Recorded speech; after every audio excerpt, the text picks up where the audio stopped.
তিরমিজি শরীফের 2416 নম্বর হাদিস, ক্বালা রাসূলুল্লাহ সাল্লাল্লাহু আলাইহি ওয়াসাল্লাম লা তাযুলু কদম ইবনি আদম হাত্তা ইউসআলা আন খামসিন।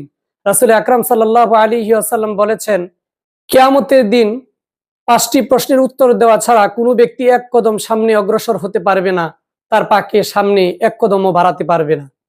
নাম্বার 1, আন উমরিহি ফিমা আফনাহু, তুমি তোমার জীবনকে কোন পথে কাটিয়েছ। নাম্বার 2, আন শাবাবিহি ফিমা আবলাহু, তুমি তোমার যৌবনকালকে কোন পথে কাটিয়েছ, তোমার যৌবনকে কোন পথে ব্যয় করেছ।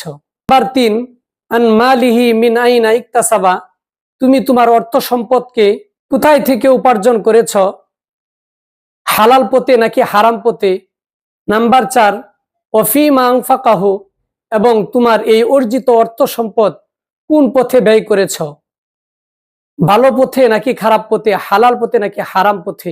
নাম্বার 5, ওয়ান ইলমিহি বিমাযা আমিলা ফিমা আলিমা, এবং 5 নাম্বার হচ্ছে কিয়ামতের দিন তোমাকে জিজ্ঞেস করা হবে তুমি যে পরিমাণ এলেম অন্বেষণ করেছ, যে পরিমাণ ধর্মীয় জ্ঞান অর্জন করেছ, তার অনুযায়ী কতটুকু তুমি আমল করেছ।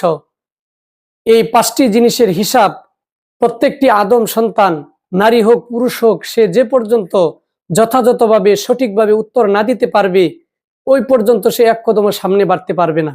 আল্লাহ রাব্বুল আলামিন যেন এই 5টি বিষয় আমাদেরকে যথাযথভাবে, সঠিকভাবে, সহজভাবে আমরা যেন উত্তর দিতে পারি, এবং এই 5টি বিষয়কে যেভাবে কাজে লাগানোর কথা বলেছেন আমরা যেন এভাবে কাজে লাগিয়ে নিজের দুনিয়ার জীবন ও পরকালের জীবনকে আমরা সুন্দর ও সাফল্যমণ্ডিত করতে পারি।